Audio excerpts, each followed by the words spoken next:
کالا پتھر خانہ کعبہ میں لگا ہوا مقدس پتھر ہے جسے حاجی دوران طواف بوسہ دیتے ہیں، اور ہمارے نبی صلی اللہ علیہ وسلم نے بھی اس جنتی پتھر کو بوسہ دیا۔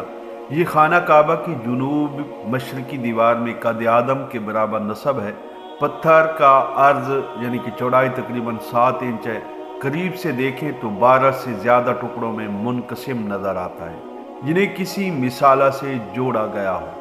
شاید کسی زمانے میں یہ ٹوٹ گیا ہو اور اسے دوبارہ جوڑا گیا ہو۔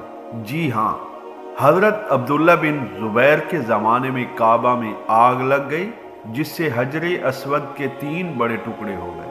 نیز کئی چھوٹے چھوٹے ٹکڑے بھی ہیں جنہیں ابن زبیر نے چاندی میں مڑوا دیا، اور 1268 میں سلطان عبد المجید خلیفہ ترکی نے اسے سونے کے فریم میں مڑ دیا۔ 1281 میں سلطان عبد العزیز نے اسے چاندی کے فریم میں لگوایا، اور 1366 میں اس فریم کی اصلاح کی گئی۔ تو آج حجر اسود کے بارے میں ایک عجیب انکشافات کرنے کے لیے جا رہے ہیں۔ آپ کو شاید معلوم نہ ہو کہ ایک مرتبہ حجر اسود کو اپنی جگہ سے چرا کر بحرین لے جایا گیا تھا۔ یہ سن تھا 713 ہجری۔ تو آئیے تفصیل سے اس واقعہ کو جانتے ہیں۔ 7 ذی الحجہ 317 ہجری کو بحرین کے حاکم ابو طاہر سلیمان کرامتی نے مکہ معظمہ پر قبضہ کر لیا۔ خوف و ہراس کا یہ عالم تھا کہ اس سال 317 ہجری کو حج بیت اللہ شریف نہ ہو سکا، کوئی بھی شخص عرفات نہ جا سکا۔ یہ اسلام میں پہلا موقع تھا کہ حج بیت اللہ موقوف ہو گیا۔ اسی ابو طاہر کرامتی نے حجر اسود کو خانہ کعبہ سے نکالا اور اپنے ساتھ بحرین لے گیا۔ پھر بنو عباس کے خلیفہ مقتدر بلہ نے ابو طاہر کرامتی کے ساتھ فیصلہ کیا اور 30,000 دینار دے دیے۔ تب حجر اسود خانہ کعبہ کو واپس کیا گیا۔ یہ واپسی 339 ہجری کو ہوئی۔ گویا کہ 22 سال تک خانہ کعبہ حجر اسود سے خالی رہا۔ جب فیصلہ ہوا کہ حجر اسود کو واپس کیا جائے گا تو اس سلسلے میں خلیفہ وقت نے ایک بڑے عالم محدث شیخ عبداللہ رحمۃ اللہ علیہ کو حجر اسود کی وصولی کے لیے ایک وفد کے ساتھ بحرین بھجوایا۔ یہ واقعہ علامہ سیوطی رحمۃ اللہ علیہ کی روایت سے اس طرح نقل کیا گیا ہے کہ جب شیخ عبداللہ بحرین پہنچ گئے تو بحرین کے حاکم نے ایک تقریب کا اہتمام کیا جس میں حجر اسود کو ان کے حوالہ کیا جانا تھا، اور ان کے لیے ایک پتھر خوشبودار خوبصورت غلاف میں سے نکالا گیا کہ یہ حجر اسود ہے، اسے آپ لے جائیں۔ محدث عبداللہ نے فرمایا کہ نہیں، بلکہ حجر اسود میں 2 خاص نشانیاں ہیں۔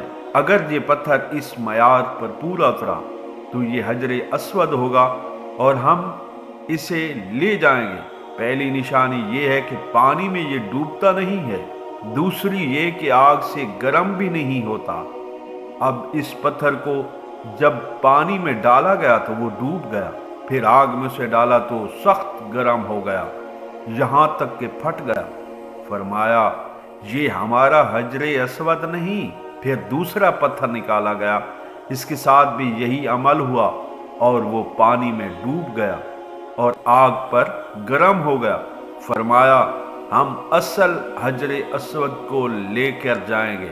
پھر اصل حجر اسود لایا گیا اور آگ میں ڈالا گیا تو ٹھنڈا نکلا، پھر پانی میں ڈالا گیا، وہ پھول کی طرح پانی کے اوپر تیرنے لگا۔ تو محدث عبداللہ نے فرمایا ہاں یہی ہمارا حجر اسود ہے، اور یہی خانہ کعبہ کی زینت ہے، اور یہی جنت والا پتھر ہے۔ اس وقت ابو طاہر کرامتی نے تعجب کیا اور کہا یہ باتیں آپ کو کہاں سے ملی ہیں؟ تو محدث عبداللہ نے فرمایا یہ باتیں ہمیں جناب رسول اللہ صلی اللہ علیہ وسلم سے ملی ہیں کہ حجر اسود پانی میں ڈوبے گا نہیں اور آگ سے گرم بھی نہیں ہوگا۔ ابو طاہر نے کہا کہ یہ دین روایات سے بڑا مضبوط دین ہے۔ جب حجر اسود مسلمانوں کو مل گیا تو اسے ایک کمزور اونٹنی کے اوپر لادا گیا جس نے تیز رفتاری کے ساتھ اسے خانہ کعبہ پہنچایا۔ اس اونٹنی میں زبردست قوت آ گئی، اس لیے کہ حجر اسود اپنے مرکز یعنی بیت اللہ کی طرف جا رہا تھا، لیکن کہا جاتا ہے کہ جب اسے خانہ کعبہ سے نکالا گیا تھا اور بحرین لے کر جا رہے تھے تو جس اونٹ پر لادا جاتا وہ مر جاتا، حتیٰ کہ بحرین پہنچنے تک ان کے 40 اونٹ اس کے نیچے مر گئے۔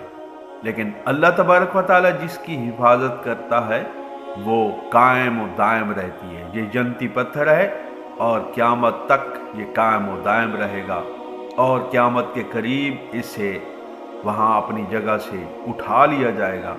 حضرت عمر فاروق رضی اللہ تعالیٰ عنہ نے جب اس پتھر کو چوما تو پتھر سے کہنے لگے کہ اے پتھر، عمر آپ کو اس لیے نہیں چوم رہا کہ آپ جنتی پتھر ہیں، بلکہ میں اس لیے آپ کو چوم رہا ہوں کہ ہمارے نبی کریم صلی اللہ علیہ وسلم نے خود اپنی ہونٹ مبارکوں سے آپ کا بوسہ دیا ہے۔ بہرحال اللہ تبارک و تعالی ہمیں بھی اس جنتی پتھر کو بوسہ دینے کی سعادت سے بہرہ فرمائے۔ اللہ تبارک و تعالی ہمیں اپنے گھر اور محبوب کے روضہ رسول کی حاضری نصیب فرمائے۔ نیک تمناؤں کے ساتھ مجھے اجازت، ایک اور نئے واقعے کے ساتھ پھر آپ کی خدمت میں حاضر ہوں گے۔